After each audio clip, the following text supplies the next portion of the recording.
পারবে না। কেন পারবে না? কোন জায়গায় বলেছে কুরবানি দিতে পারবে না? কে বলেছে? কে বলেছে কুরবানি দিতে পারবে না? সব ঠান্ডা হয়ে যাবে। পুলিশও একটা গরুর গাড়িকে দাঁড় করিয়ে তাকে নামাতে পারবে না। শুধুমাত্র হয়তো আতঙ্কের পরিবেশ তৈরি করা হচ্ছে। প্রশাসনের দেখার দায়িত্ব, প্রশাসনের একটা অংশ ফেল হচ্ছে এটা।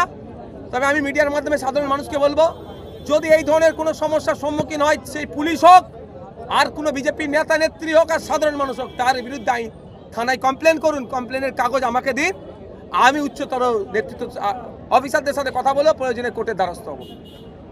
এই কুরবানি নিয়ে রীতিমতো সংখ্যালঘু সমাজে, মুসলিম সমাজের মধ্যে একটা আতঙ্ক তৈরি হয়েছে। ইভেন্ট আপনার বিধানসভা ভাঙড়ের মানুষের মধ্যে, কোন ভাঙড়ের মানুষকে বলে কোনো আতঙ্কিত হওয়ার দরকার নেই। প্রথম ভাঙড়ের মানুষকে বলবো, কিসের আতঙ্ক? কুরবানি দিতে পারবে কি পারবে না? পারবে না। কেন পারবে না? কোন জায়গায় বলেছে কুরবানি দিতে পারবে না? কে বলেছে? কে বলেছে কুরবানি দিতে পারবে না? হ্যাঁ, একটা নিয়ম আছে, নিয়মের এখন মেরা গেলে আপনি আমি আবদ্ধ। এবারে এই নিয়মটাকে ভাঙতে হবে, গণতান্ত্রিক প্রক্রিয়ায় কি করতে হবে তার জন্য চ্যালেঞ্জিং জায়গা, শর্ট পিরিয়ড। এখন যেটা আছে তার বাইরে আপনি আমি যেতে পারবেন না। কিন্তু আমি কি বললাম যে 14 বছরের নিচের কোনো পশু যেটা নির্ধারিত করা আছে তার বাইরে যতক্ষণ না আপনি বলি দিচ্ছেন, যতক্ষণ না ছুরি চালাচ্ছেন, কারো ক্ষমতা নেই, কোনো আইনে নয় তাকে আটকানো। এটা বুঝতে পারছে না কেন সাধারণ মানুষ? সবটা বলে দিতে হবে আমাকে নাকি?